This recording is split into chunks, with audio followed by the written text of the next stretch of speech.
दीपाली के पास चला जाए दिल्ली, और जब से रेलवे बजट अलग हुआ है तब से ना, रेलवे बजट पहले अलग होता था, अब मिला दिया है, तब से थोड़ी सी चर्चा कम होती है, लेकिन इंपॉर्टेंस रेलवे की अभी भी उतनी है और डोल आउट्स भी अच्छे हो रहे हैं। जब केपेक्स की स्पेंड्स आप देखते हो तो बढ़िया रेलवे के डोल आउट्स भी इंप्रूव होते ही चले जा रहे हैं।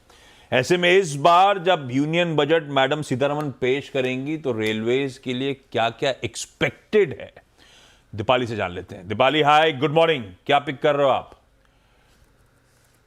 देखिए, रेलवे के हिसाब से आने वाले बजट को देखा जाए तो एक तरफ वित्त मंत्री रेलवे को जो बजटीय सहायता देती है उस एलोकेशन में 10 से 15% तक की बढ़ोतरी कर सकती है। वहीं दूसरी तरफ वित्त मंत्री का फोकस ये रहेगा कि किस तरह से रेलवे के मौजूदा इंफ्रास्ट्रक्चर को और भी ज्यादा मॉडर्नाइज किया जाए और साथ ही साथ यात्रियों की सुरक्षा से किसी भी तरह का कोई कॉम्प्रोमाइज ना हो।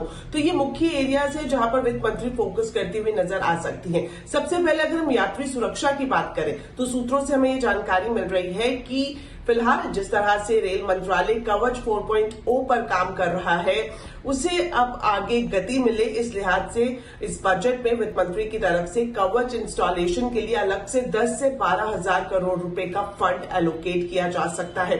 इसके अलावा अगर इंफ्रास्ट्रक्चर मॉडर्नाइजेशन की बात करें तो रेलवे का पूरा फोकस यही है कि मौजूदा जो ट्रेनें हैं, खासतौर पर शताब्दी जैसी जो शॉर्ट डिस्टेंस ट्रेनें हैं, उससे वंदे भारत से रिप्लेस किया जाए। तो नई वंदे भारत ट्रेनों को चलाने का अनाउंसमेंट भी बजट में किया जा सकता है। इसके अलावा अमृत भारत ट्रेनों पर वित्त मंत्री फोकस करती हुई नजर आ सकती है।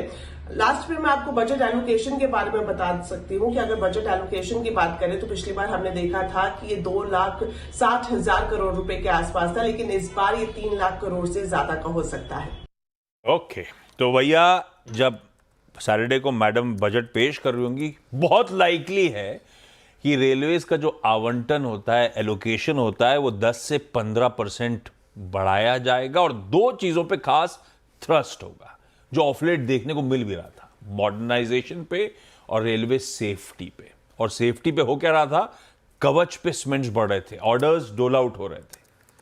तो शायद इस बार भी कवच के लिए एडिशनल और स्पेंड्स रेलवे करने को तैयारी कर रहा, तो उससे जुड़ी हुई कंपनीज, रेलवे से जुड़ी हुई कंपनीज, ये सब रडार पे रहेंगी। चलिए अब आइए इंपॉर्टेंट नंबर्स पे। दो इंपॉर्टेंट नंबर्स थे बाजार बंद होने के बाद निफ्टी के, टाटा मोटर्स और बजाज फाइनेंस।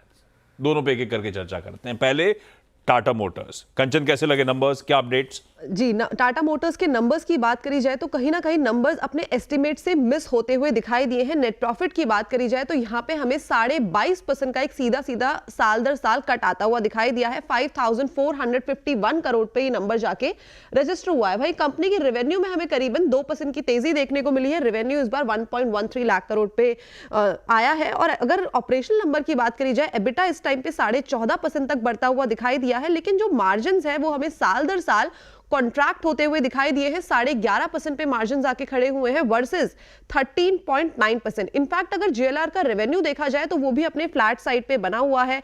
उसके जो एबिटा मार्जिन है वो 14.2% पे आके इस टाइम पे खड़े हो गए हैं। लेकिन मैनेजमेंट की कमेंट्री आई है, मैनेजमेंट ने बोला है कि जो कंपनी के फंडामेंटल्स है वो काफी ज्यादा स्ट्रॉन्ग साइड पे बने हुए हैं, तो आगे चल के वो काफी ज्यादा ऑप्टिमिस्टिक है अर्निंग्स को लेके। ओके।